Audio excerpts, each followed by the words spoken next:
Hello everybody. Now this you're seeing is again a question paper from RUHS, that is Rajasthan University of Health Sciences. This is for MBBS 2019, MBBS 2019 admitted batch. And as I've already told you that this Rajasthan University of Health Sciences includes around 14 to 15 government medical college associated to it. So it was a common question paper on the same date, that was 25th of February 2021. So all the students attempted the same question paper on this date, and this is anatomy paper 2. Right, and the marks distribution I've already told you. There was like section A of 10 marks objective, where you have 6 fill in the blanks and 4 MCQs. So let me solve it fast for you. Section A, there is fill in the blanks. The dash is the key muscle of gluteal region. It's easy. So actually this is for learning purpose. So remember, piriformis. Piriformis is said to be the key muscle of the gluteal region. Why? The reason is, this comes out from the great sciatic foramen, and there are a lot many neurovascular bundles. They are also emerging from the great sciatic foramen, including the sciatic nerve. So I think it will be fast. Let me draw it. So let's see if this is like, this is like greater sciatic foramen. Here you have is the sacrum, right? And if this is the sacrum, then this is the sacrospinous ligament. This is the spine of iliac spine, right?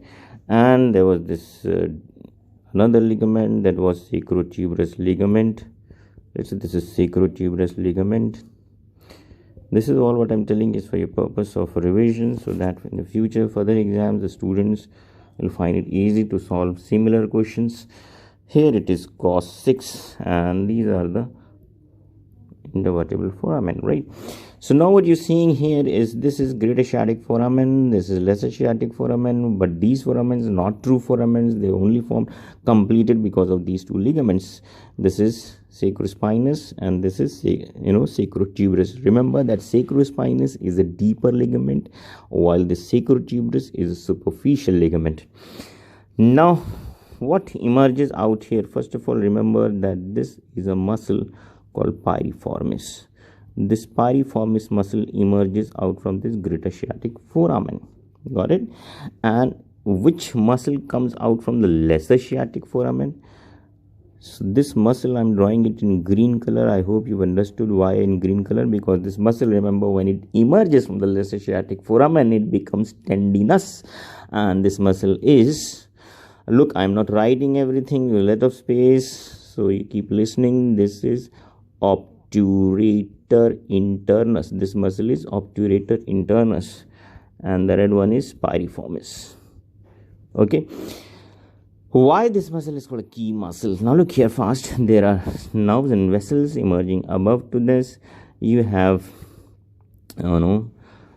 superior gluteal vein, inferior gluteal vein, then you have superior gluteal artery, inferior gluteal artery, then you have superior gluteal nerve, you have inferior gluteal nerve, right? So these are superior gluteal nerves and vessels emerging above and below to the piriformis. Then there are other structures also emerging out here. Remember, the largest muscle of the human body, the largest nerve of the human body is sciatic nerve. This is sciatic nerve. Then there is posterior cutaneous nerve of thigh that also emerges along with this, right? Then there is nerve to obturator internus, right? Nerve to obturator internus that emerges out. Then there is nerve to quadratus femoris that emerges out. Then there is this pudendal nerve that emerges out.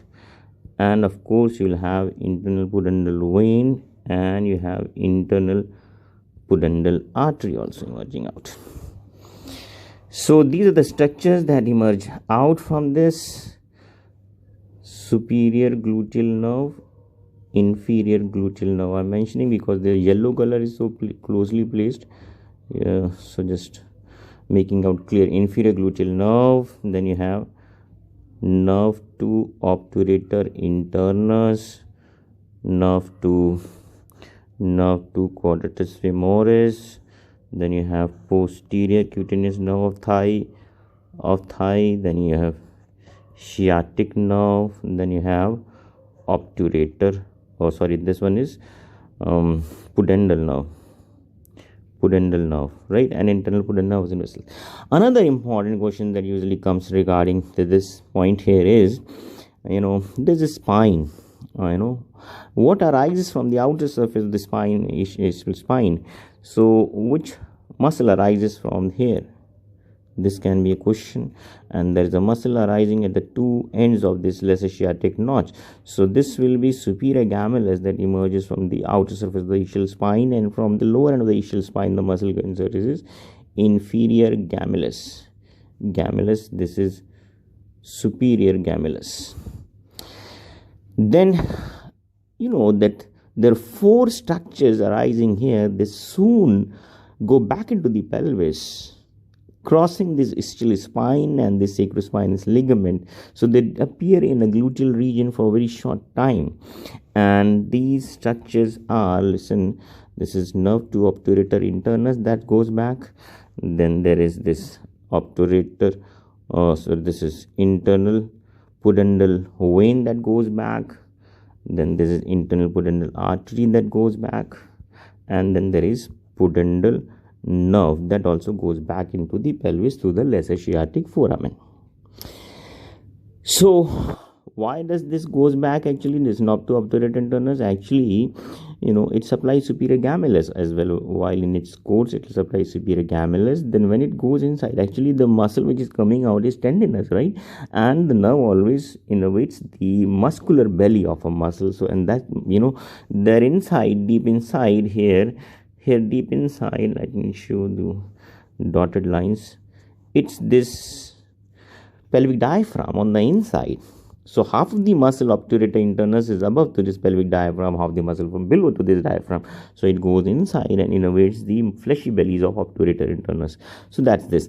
And why these pudendal nerve and vessels, they're going back? Because they're going to follow this course, from the lesser margin of this outer border of this ischial tuberosity and ischiopubic ramus. On the inner margin there is this obturator fascia that forms this pudendal canal. So obturator nerve and vessels, they will pass through this, and that's why to change the course, pudendal nerve goes back.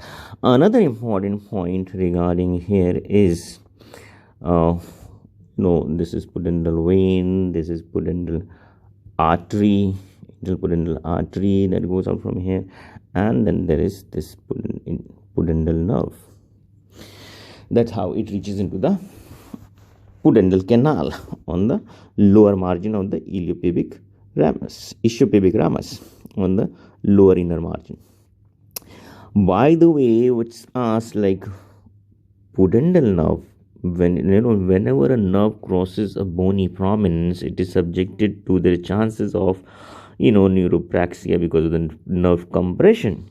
So pudendal nerve is such a great important nerve for all the perineal structures, right? So there are chances. So if remember that pudendal nerve, if they ask like where actually is crossing the gluteal region, it does not. Pudendal nerve does not crosses the spine. Pudendal nerve does not crosses the ischial spine. It crosses the sorry, I think I used this different color.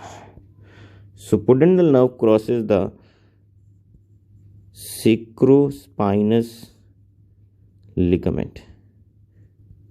It crosses the apex, right? It is a wide ligament reaching to this point, so it crosses the apex of sacrospinous ligament, pudendal nerve. It does not crosses the ischial spine. Okay, so that was enough for revision of this area. So I hope you got the answer. The piriformis is the key muscle of gluteal region for your study purpose.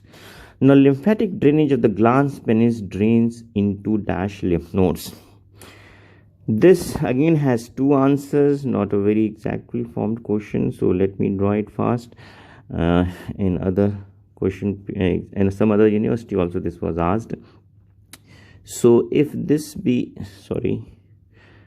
the glans penis, and this is the shaft of the penis, and this is the glans of the penis, and then you have is the corpora, the two corpora cavernosa above, right, and the corpora spongiosum is below. So these are the erectile tissues inside. So the lymphatic drainage, remember, from the glands, the lymphatic drainage is into external iliac lymph nodes plus deep inguinal lymph nodes. So deep inguinal lymph nodes, they are present in the femoral canal. They are also called a lymph node of Cloquet, or lymph node of Rosenmuller, right? But because more commonly this has been emphasized in your classes, so I believe most of the students must have written that it's the deep inguinal lymph nodes. But external iliac lymph node also drain the lymph from the glands, and they're not very much far off, they're closely situated. Okay, so then regarding the lymphatic drainage of the skin of the shaft of penis, so skin of the shaft of penis along with lot of the structures on the skin on the perineum, like the skin of the perineal area, including labia genitalia in females as well. So the skin covered area down below, all this is like being drained into superficial group of inguinal lymph nodes, and that has lateral group, medial group, vertical group. So it drains into the medial group of inguinal lymph node from the gluteal region, back of loins, flanks. They drain into the lateral group of lymph nodes. What drains into the vertical group of inguinal lymph nodes, superficial inguinal lymph nodes? It's the lower limbs. So remember that perineum, skin, and underlying structures, they all drain into the medial group of superficial inguinal lymph nodes. Now about the lymphatic drainage of this erectile tissues, corpora cavernosa, spongiosum. So remember, it drains into internal iliac lymph nodes. Internal iliac lymph nodes में what drains is the erectile tissue of the penis. Okay, so the answer here, the lymphatic drainage of the glans penis drains into, you can write deep inguinal lymph nodes, you can write external iliac lymph nodes, or you can write both. Rather, writing both will be the more correct answer. So it's the answer now. The next question is, see the range of capacity of a gallbladder. This you will have to learn. Remember, range of capacity of gallbladder is around 20 to 30 ml. 20 to 30 ml, I would say. A teaspoon is like a 5 ml, so you can have 4 to 6 teaspoons. That is the size, or that is capacity of a gallbladder. At the same time, remember, if they ask capacity of urinary bladder, what will be the answer? It will be around somewhere amount 400 ml. 400 ml is the capacity of urinary bladder. And how much is this reaching to? Normal teacup, that is around 2.5 to 300 ml. That's the normal size of a teacup, or even there are bigger teacups. You can presume it like remembering that half a glass of water, or a little, I shouldn't say, actually 250 is the size of teacup. You can remember around less than 2 cups. That is the size of urinary bladder, less than 2 teacups. And teaspoon, say, you can remember. Anyways, whatever I'm telling to make you remember, because if you can remember it easily, then it's fine. 20 to 30 ml is the size of gallbladder, and around 400 ml is the size of, this is a normal normal average, 400 ml in a urinary bladder.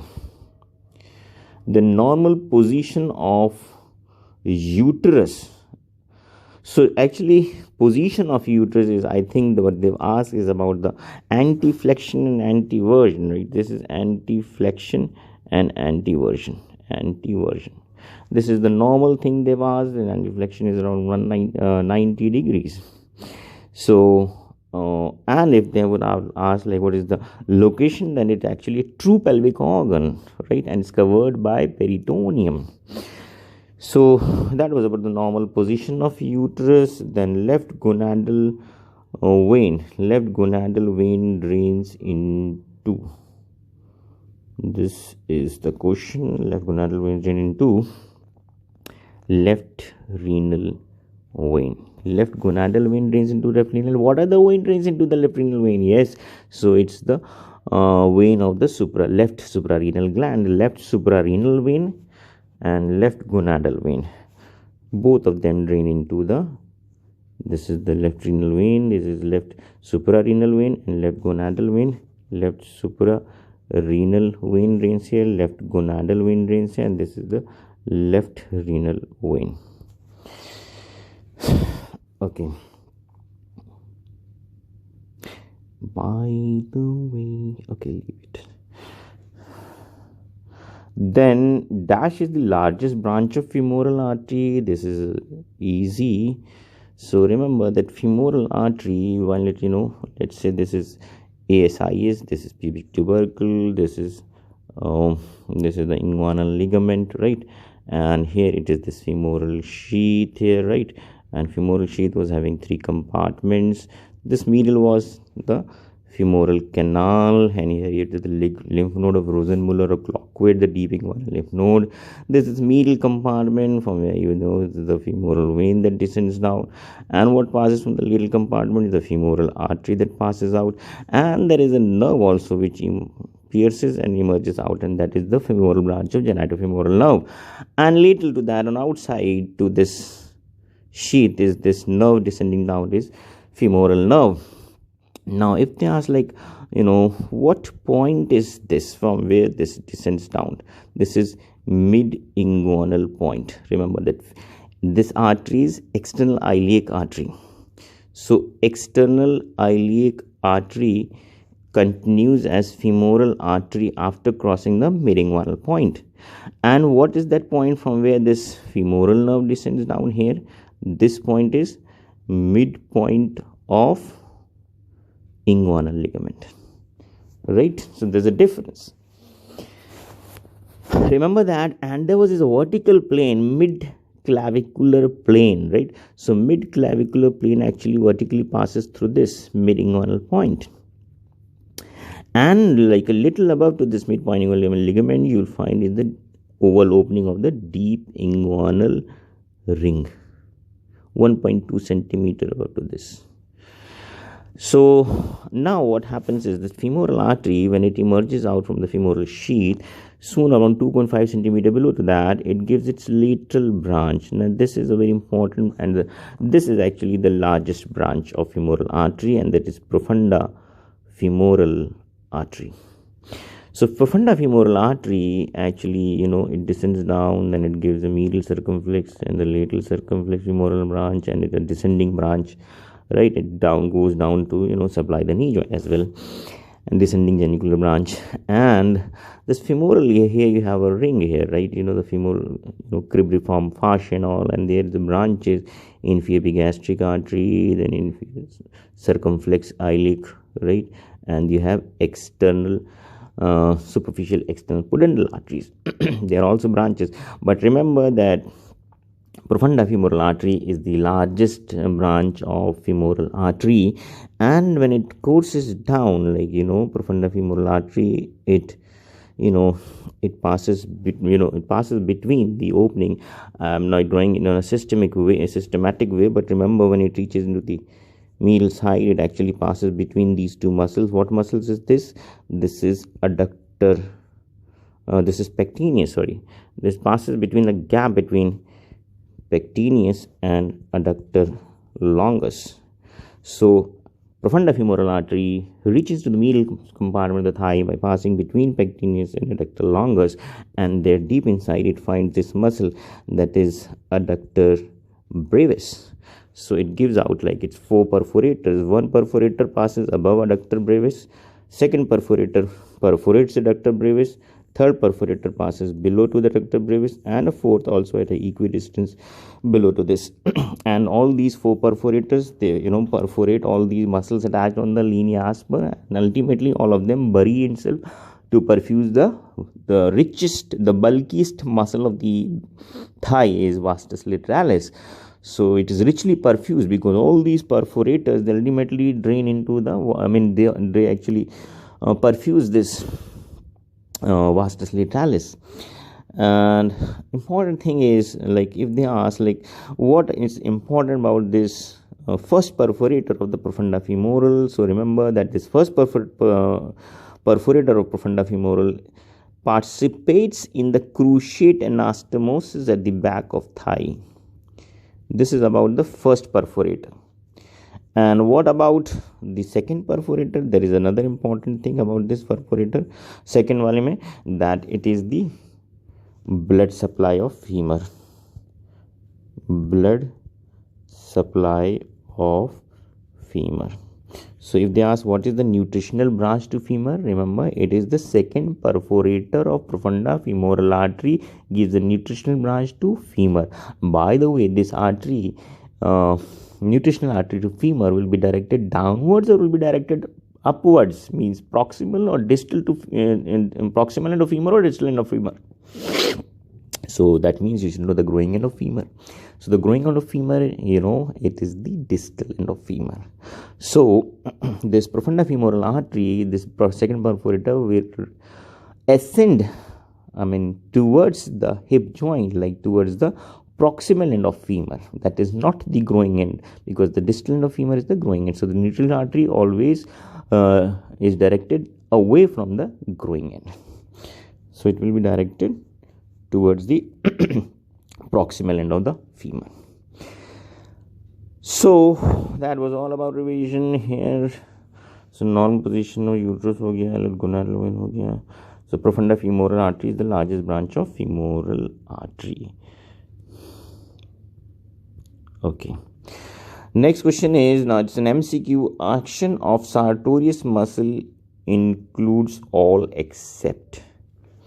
Now sartorius के important points क्या है, by the way? Sartorius. Options are, first read the options. Options are flexion of thigh, flexion of leg, extension of leg, and lateral rotation of the thigh. So sartorius is longest muscle of the human body. It is a strap shaped muscle, right? So, and it is the muscle, actually, let's an important point, I'm writing the points important for sartorius. So it's one of the muscle of gyropes.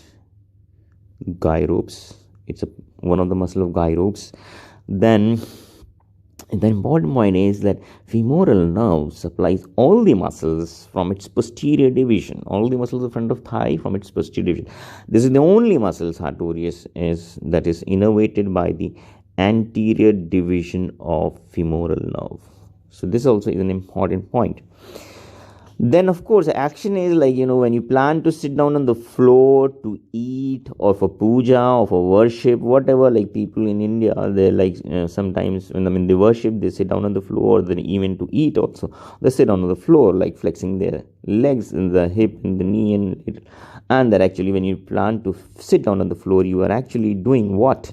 You are actually abducting the thighs, you are lateral rotating the thighs, then you are flexing the hip joint, you are flexing the knee joints, right? So what you are not doing here is being asked. So I believe you have understood now. Flexion of thigh will be there, flexion of leg will be there, lateral rotation of the thigh will be there, of course, and what will not be there will be extension of leg. Extension of leg is not a role of sartorius. Which muscle causes extension of legs? That is quadriceps femoris. Okay. Now, next question is, pelvic fascia between rectum and sacrum is. pelvic fascia between rectum and sacrum is? So you have pubic symphysis, you have this urinary bladder here, and you have this anal canal here, right? And there you have is the sacrum here placed. This is the sacrum. So the fascia between rectum and what lies here in males, of course you must be knowing that here it's the prostate gland, and there will be seminal vesicles, right? So all of this behind this urinary bladder and anterior to the rectum, this is the condensation of fascia, and this is called fascia of Denonville.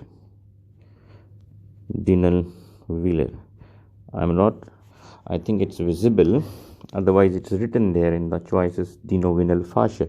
So the fascia of Denonville is here, anterior to the rectum and posterior to the bladder and the seminal vesicle and prostate. And then there is fascia here, the posterior wall of the rectum being attached to this sacrum anteriorly. This is fascia of Waldear's. This is called Waldear fascia. Got it? So that is like, remember the Denonville and Waldear may alphabetically, if you go for dictionary order, what comes before D comes before W. So remember that D is the anterior one and the W one is the posterior one. By the way, if they ask like, this will be common. This will be common in both males and females. Fascia of Waldear. But what about Denonville's fascia in females, if they ask? So in females, actually, this I think I should draw it. Actually, here will be the vaginal orifice, right? Here will be vagina, and as I told you, that is anteflexion state of the uterus. The uterus lies here actually in females. Now, what is this fascia of Denonville replaced by which fascia in females? Of course, remember that both the terms are related to rectum, right? Anterior to rectum and posterior to rectum. So in females, fascia of Denonville will be rectouterine fascia. Is a replacement or is same as fascia of Denonville in males. So there in females is rectouterine fascia. Okay. Pelvic fascia ho gaya. So the answer to this pelvic fascia will be Waldear's fascia between rectum and sacrum.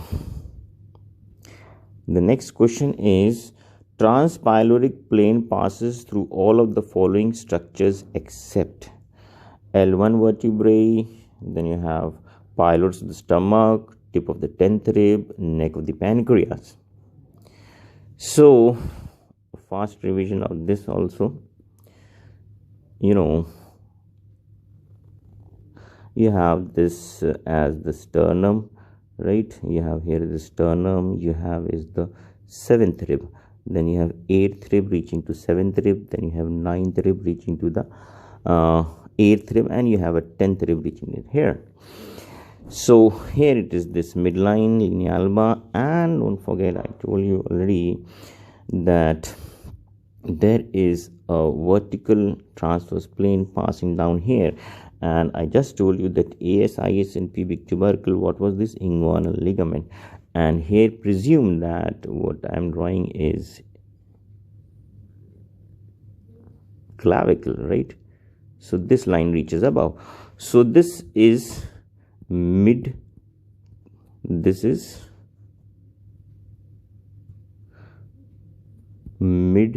clavicular line.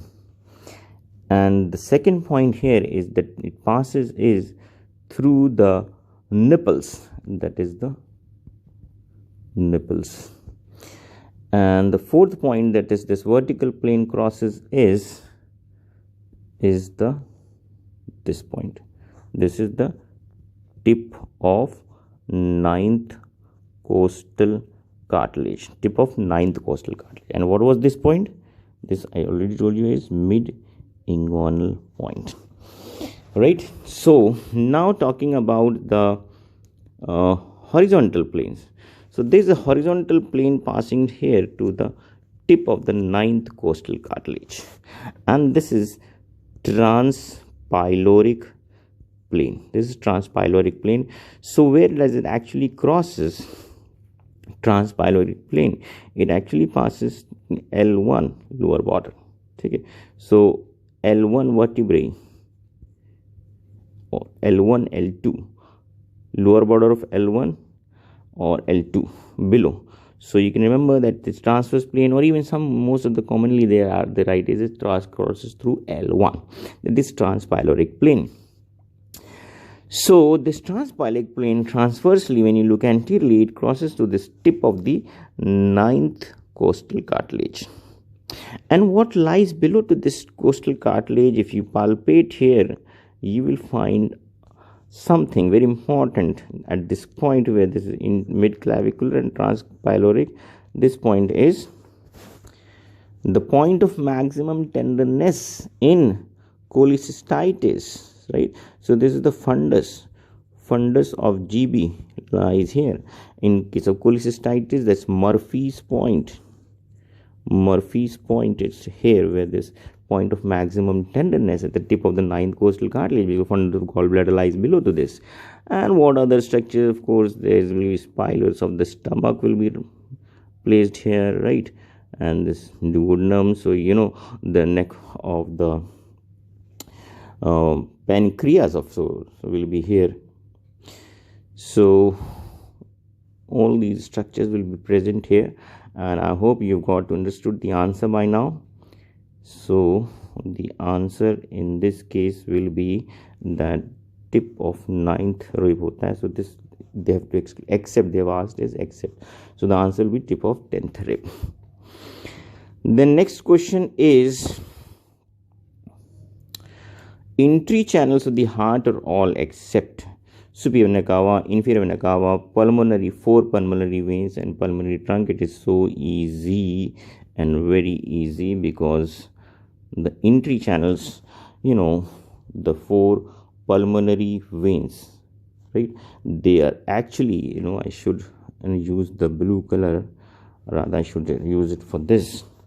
So superior vena cava and inferior vena cava, they drain into right atrium, right atrium, and they're bringing deoxygenated blood. But this 4 pulmonary veins, they're also bringing in blood into the left atrium, and they're bringing in oxygenated blood, right? While this, you know, pulmonary trunk is actually an efferent channel, right? Pulmonary trunk and arch of aorta both are efferent channels from the heart.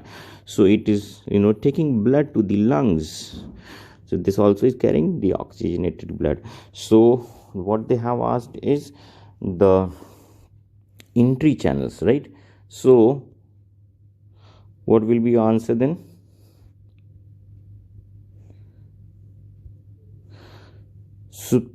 Entry channels to the heart are all except superior vena cava, inferior vena cava, pulmonary veins. Answer will be pulmonary trunk. This is an efferent channel. The rest all of them are afferent channels, or the entry channels. I think this is done. Okay, thank you.